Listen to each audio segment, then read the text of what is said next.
Hello, my name is Marge Long, and I'm here at the Gaylord Area Council for the Arts Building, and we're going to do a creativity boot camp today. I have a little information that I need to read to you. This is hosted by Gaylord Area Council for the Arts, funding from Michigan Council for the Arts and Cultural Affairs and the National Endowment for the Arts. So, in my practice, in my daily practice, or just as I'm working as an artist, I like to try to do things to shake up my creativity, to get new ideas, and this is what this boot camp program is all about.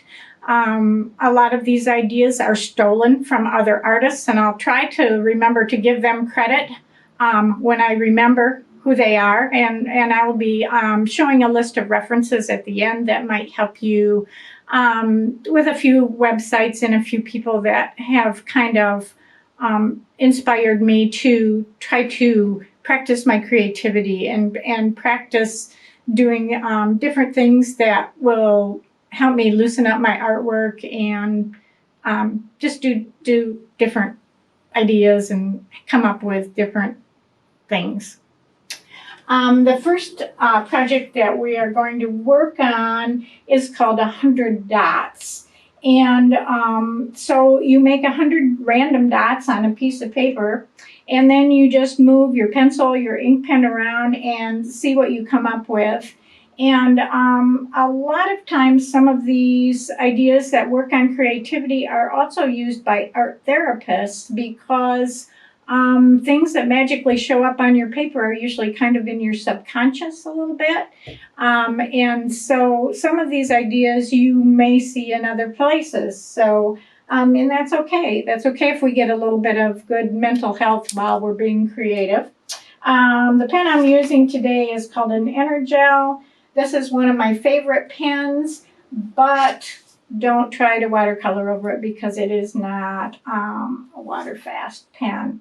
But it feels fun to move it around, and so I like to do a lot of drawing with it. I did make my dots with a red pen today, and usually you start with 100 dots. I think I have about 90 on here. I'm going to finish adding 10 more. These are just random dots. So 1, 2, 3, 4, 5, 6, 7, 8, 9, 10.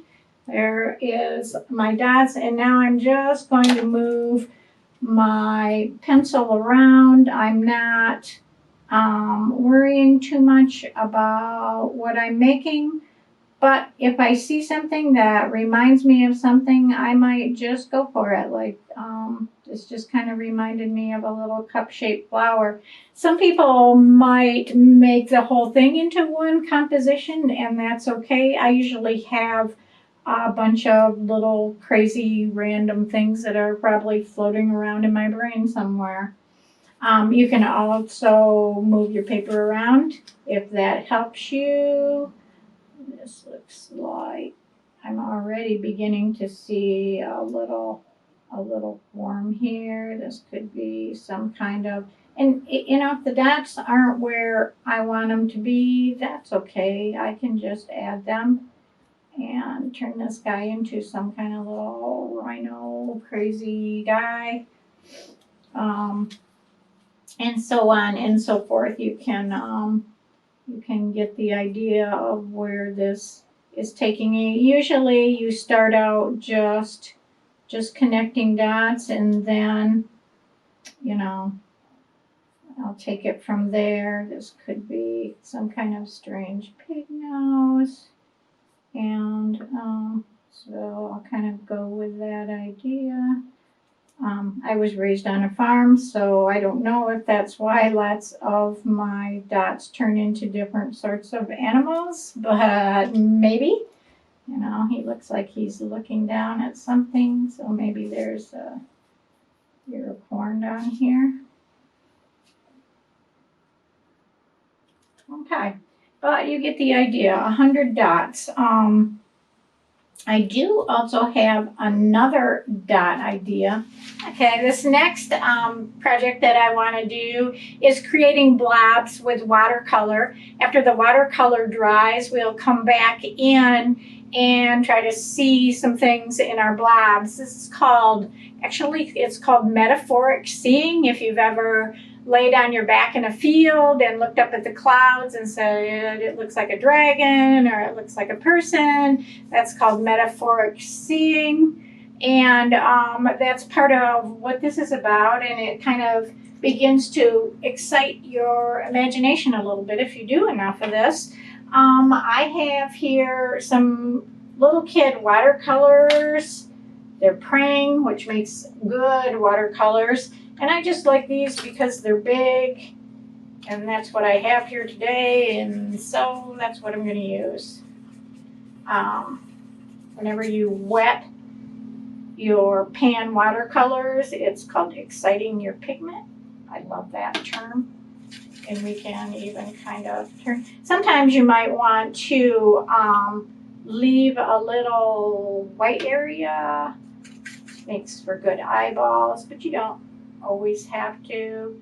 Some blobs might look better than other blobs, and you're not trying to make anything. You're rolling your brush around and you're just going to let it dry. I am using Bristol board for this process. I like the way the watercolors dry on it. You get things like where the water and pigment puddle, and that really helps you to kind of see more things that might be happening.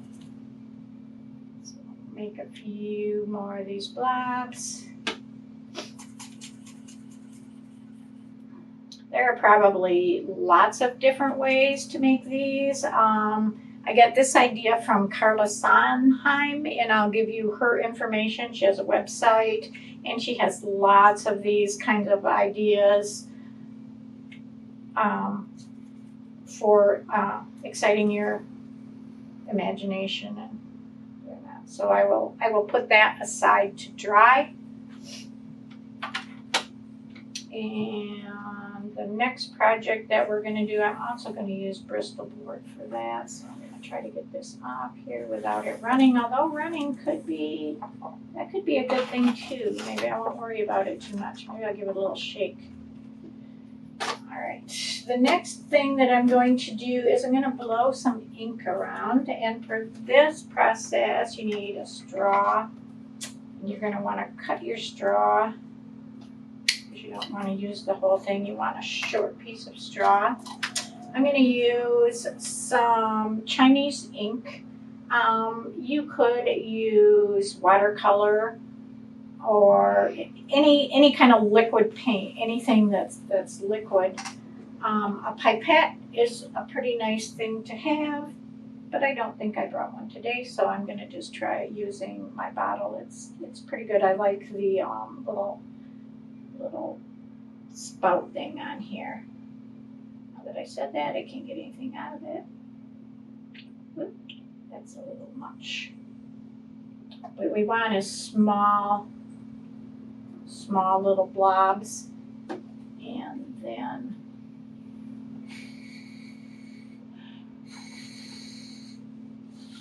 blow some around.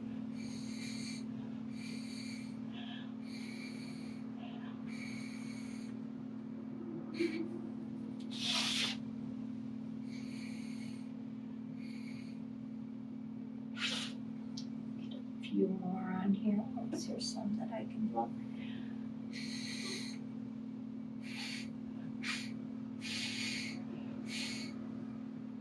So it's nicer to have, this one is already a jellyfish. You can see that pretty easily. They make great tails or great hairdos.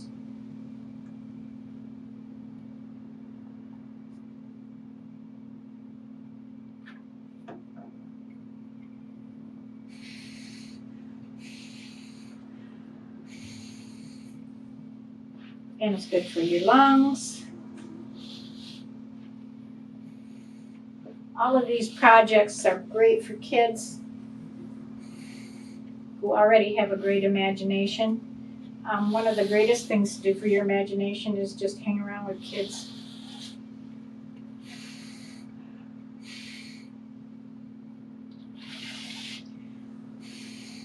I'm getting a lot going on here, and probably sometimes it would be great to just cut up areas of these or work on smaller cards so that you could add a drawing that would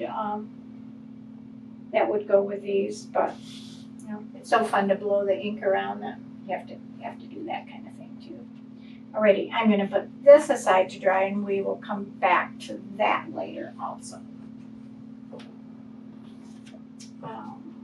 The next project that I'm going to show you is using a sidewalk crack. This is also an idea from Carla Sondheim. She walks around her city and takes pictures of sidewalk cracks, and she is nice enough to put them on her website, and you can print those off and work with those. So here is an example. Every month she has a new one. And I will give you her website address. Actually, you just need her name, and it's Carla Sondheim, SONHEIM.com, and you can pretty much pull up her stuff like that. So you have a sidewalk crack, and you are looking at it, trying to see what you can see. And I've been studying birds a lot, so of course I'm going to see some birds, and right here looks like a beak to me already.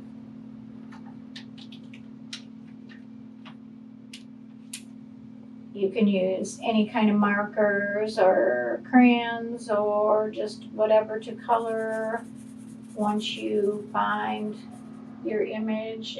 This one has a lovely eyeball already. I'm going to use a Sharpie marker to kind of, it even has eyelashes. And I see a pupil there. And this cat kind of has, this bird kind of has a top knot here. I think pileated woodpecker.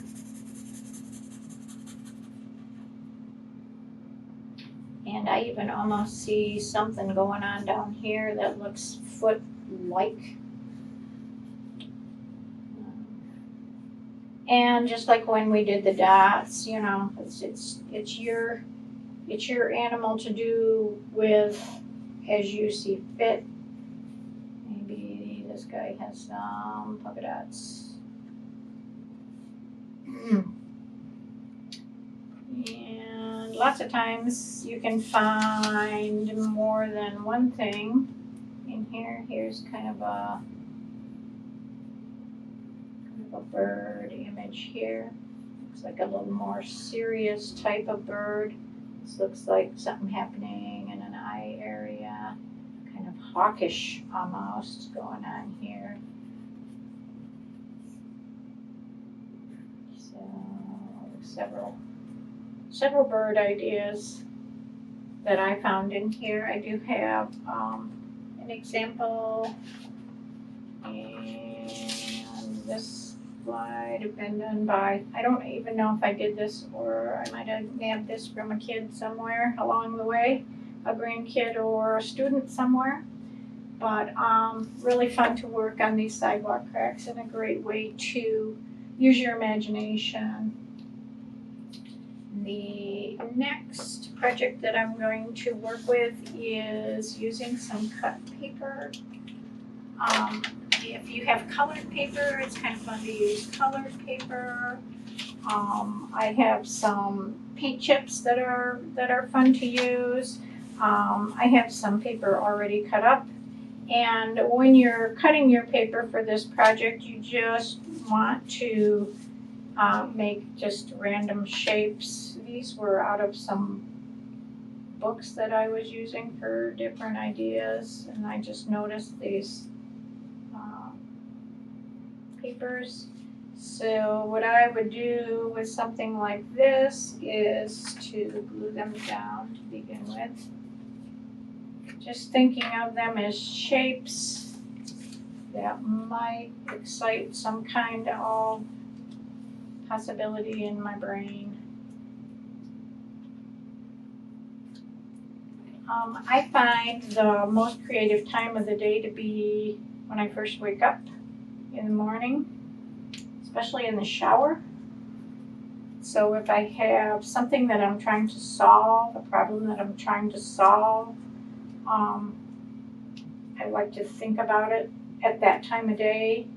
Or I will put, if I'm working on a painting, I have on the wall opposite my bed, I will hang something on my wall so that when I go to bed at night, I'm looking at it. And a lot of times when you wake up in the morning, you will have an answer to your problem. Oh, I need more value in that, or this needs, the composition needs to be changed a little bit. So, okay, I have my shapes all down here. I'm going to use my favorite pen and just take a look at these. Remember that you need to move these around a lot. And well, this is obviously, how could I not see this? Fish here. And some fins.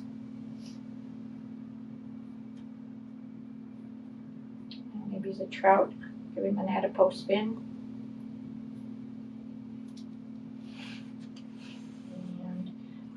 Just like with the other processes, here's another fish, you could turn it into one big composition if it reminded you of flowers in your garden or whatever it might remind you of. I have some friendly snakes hanging around in my garden. They like to sun themselves and hide under some of my raised beds. And I like snakes in my garden because they eat rodents that take bites out of my tomatoes. So I kind of encourage snakes in my garden. I don't know what this is, but it's definitely sneaky, whatever it is. Possibly some kind of alligator.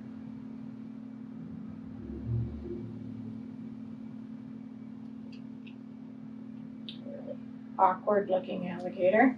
Looks like he's eating some kibble in this bowl.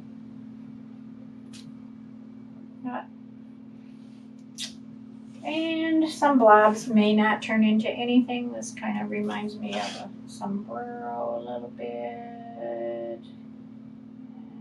Gotta wear hats in this hot weather. Little dude. Little iconic people are always fun to add. You could play with scale. Like I made a little guy with this big hat. Those are always fun ideas. I don't know, it's just a fish kind of day. This last guy has got to be another fish. Kind of maybe give him some sucker lips a little bit. He's definitely an odd specimen. And most of my critters are odd specimens. Some scales. Okay. So just a fun way to shake yourself up a little bit and excite that imagination a little. The next activity I'm going to do is going to call for some type of reference photo, and this is a photo that came from Ranger Rick magazine or something like that, and we're going to use that to inspire us to do some kind of crazy stuff, maybe. The first thing that I'm going to do is called a one-liner. And a one-liner just means that I'm going to attempt to draw this image using one continuous line and not lift my pen up. And I'm not really looking for realism here. I am looking for kind of a crazy drawing of a creature of some sort when I'm done. I really don't know what this creature is. I cut it out of a magazine and it probably had information about the creature on the next page that I didn't save. So remember that when you're doing this, you're trying not to lift your pen up, so you're gonna get some, this guy is already pretty crazy looking, but we might get an even crazier looking image. Probably gonna look dazed and confused. I put a few scribbles in here. And it's gonna go out like this. I see.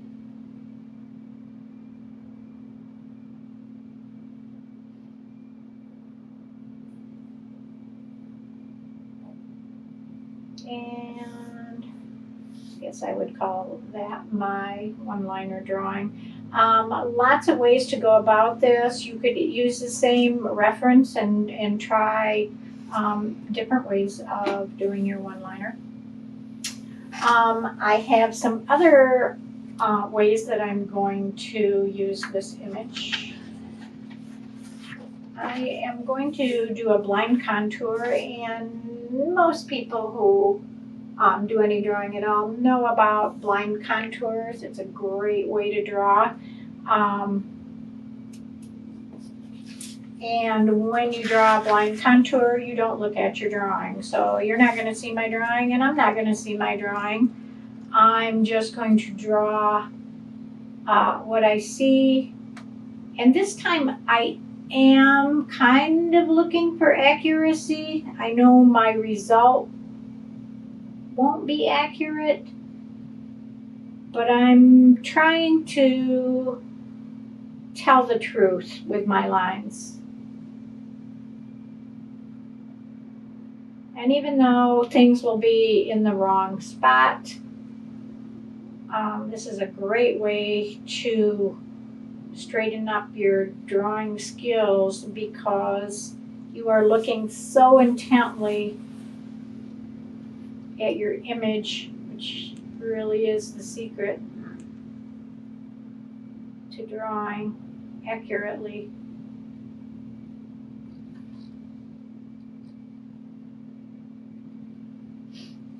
When you are drawing a blind contour, you need to move slowly and not worry about the speed that you're working. Let's take a look. He's going to be pretty crazy because I wasn't able to see where I was going. But you know, there are some lines here that do tell the truth, even though they're not in the right spot. Kind of looks like a Picasso drawing. The next drawing that I'm going to do is one of my favorite ways to draw, and it's that you scribble the values. And with this type of drawing, I am kind of thinking about accuracy. I'm trying to put the values where they belong. Values are lights and darks, and I'm looking at the dark values inside his ear, around his eyes. I'm looking at those darks, and that's what I'm going to try to go for. I'm really going to concentrate on those darks, and I'm going to scribble them in.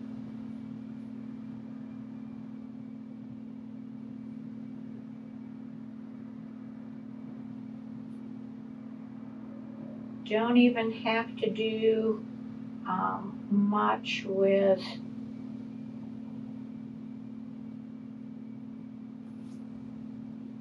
even lining up where things are. Ends up kind of working out most of the time. Remember that I'm just looking for under the eye. I see some darks. Too much happening here.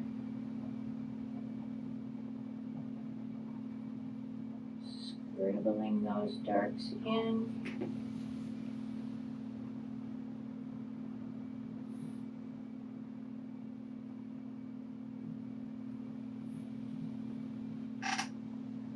would be a great way to think about values if you are painting also.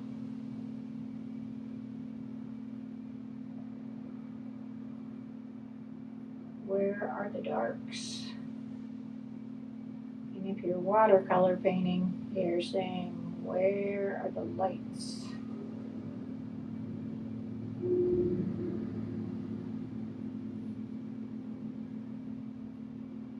Being aware of those grays, aware of the, not just blacks, but also those gray areas.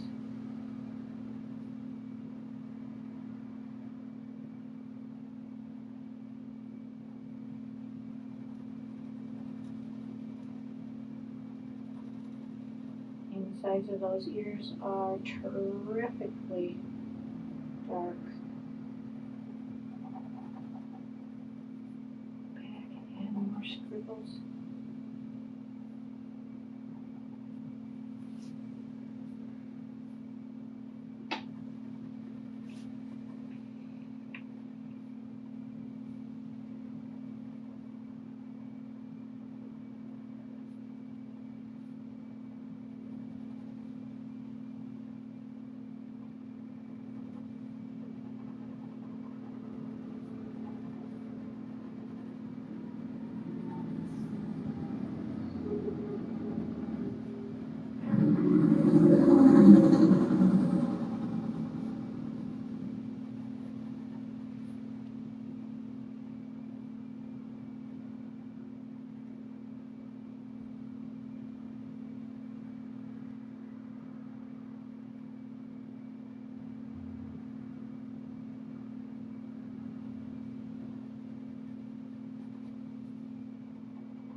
And I think you get the idea with that. I like to use this technique a lot, and if you practice it a bit, which I'm not really in good practice right now, sometimes you get some images that you can actually use if you want to make a more finished project. This was a block print that I did using my pigs that I scribbled from some references that I took. So even though these are to shake us up and do imaginative things, sometimes they work out so that you get something that you can make a more finished product with. The next thing that I'm going to do, I'm still going to use my reference here. I like using the same reference with all of these, but you could change references if you wanted to. I like to use my wrong hand, so I'm going to use my opposite hand. I'm right-handed, so I'm going to use my left hand. And actually, if you do this very often, you can get pretty good at drawing with your left hand. I'm not in practice with this right now, and it's going to feel awkward, but the good part about it is that you really observe your image when you're using your opposite hand, and that is the point. So even though it feels awkward,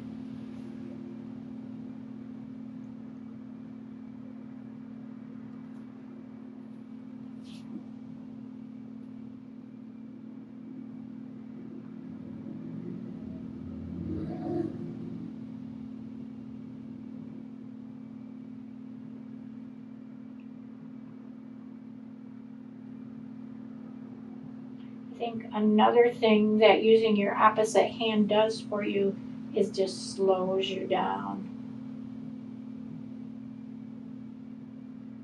Most people are in way too big of a hurry.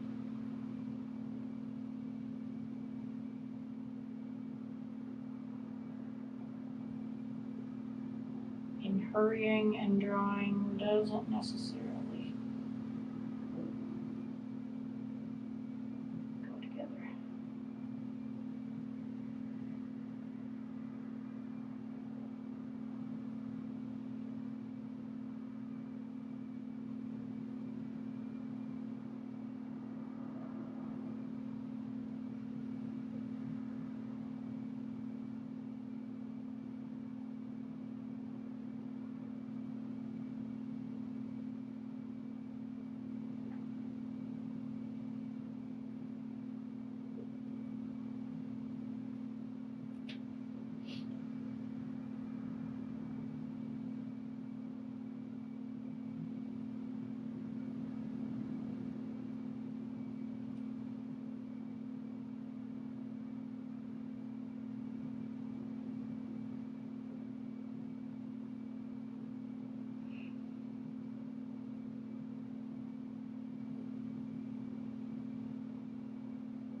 think that he's kind of finished. It kind of resembles him, but he could make a nice funny character to work with. If you wanted to work on him more carefully, add some values. So I did cut apart some of my blobs that we made earlier, and the reason I did that was some of them weren't dry. So I wanted to be able to work with those a little bit and give you some ideas about how I deal with these. So when I take a look at these, I can turn them around, and again, we're using the metaphoric looking, and you're just trying to see what they remind you of. And right here, although I hardly ever draw people, there is somebody bouncing a basketball. I can't help it, that's what I see. And you can add to these as much as you want. I guess it probably could have some gym shorts on.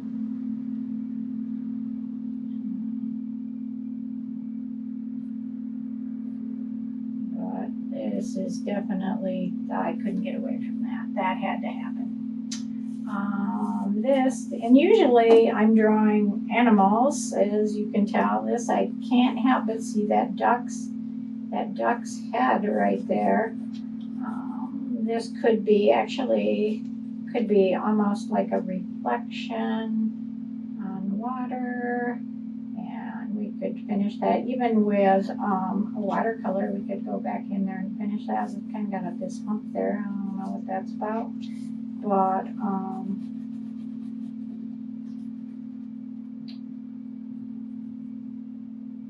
some type of bird. Let's make him be a little bit fun. Now I have to think about how that goes. Reflections can be tricky.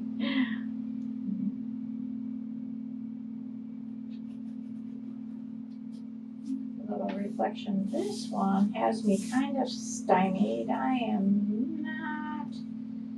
And sometimes nothing really comes to you, especially when you're on camera. I'm just going to turn this guy into some kind of a evil elephant. No. A little bitty body.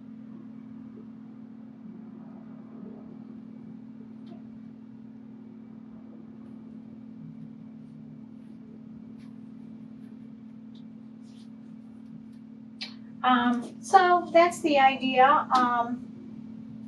I do want to show you a project that I've been working on that started by using blob animals. First I started making lots of blob animals, and then I started naming my blob animals, and I'm working on a book that's going to be called A Field Guide to My Birds of My Imagination. And so I created a blob type bird, and I called it a frog bird. And then, of course, all these words also have to come to me. It's not bad enough that I have to do the drawings. Now I've got words coming to me, so I'm going to read this to you. Because of their unusual eye placements, frog birds are equally at home in the sky or in the water. They fly along watery areas and dive beneath the water, leaving only their eyes above water level. Unsuspecting frogs approach, thinking it may be a possible mate. This makes it easy for the frog bird to gobble up the frog, then fly away to continue their hunt in a new spot. And because I ended up binding it, I had this blank page here, so I decided to kind of further illustrate that idea of the frog bird. So this is a book that I'm working on, and they're all blob animals, and it's really fun. I'm having a good time doing that. Once I started doing this idea with the blob animals, then I kind of went to a sculptural idea, which I'd like to show you today. And this is part of a mobile that I'm working on. see how well this looks when I put it down here on my surface, or I can hold it up to whichever makes the most sense. So I guess the secret to my sculpture that I was working on here was that I found something that I'm supposed to be tying my tomatoes up with. And instead of tying my tomatoes, I made birds out of these. The name of this mobile is going to be Migration Patterns.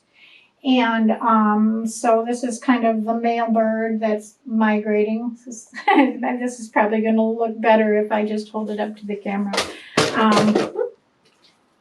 And so these guys are going to be hanging. I don't have my final whatever they're going to hang from done, but I do have a few characters. And I feel like the blob animals and some of this crazy drawing has helped me to come up with images to use in this mobile. This is like the mom or whoever. I'm using things like styrofoam, the foam for tying up tomatoes. This was just scrap styrofoam that we had left over from building projects. She does have a little bit of boa up here. Paper clay for the eyes, and a paint job. Oh, I think her little skirt on her swimsuit is a coffee filter. And then I did want to make sign of a teenage character, but when I tried to make some like skateboard type shorts, I don't know, I went with plaid, and it reminded me of like an old grandpa with his plaid underdrawers, and so he kind of turned into a grandpa figure. And I think one of the things that I want to say about artwork is that you can start out with a plan, but be able to let your plan change. If something looks different to you, go with that idea and see what you get. So that's all I have for my creativity boot camp for today. Hope you guys had some fun doing some of these projects, and keep on working.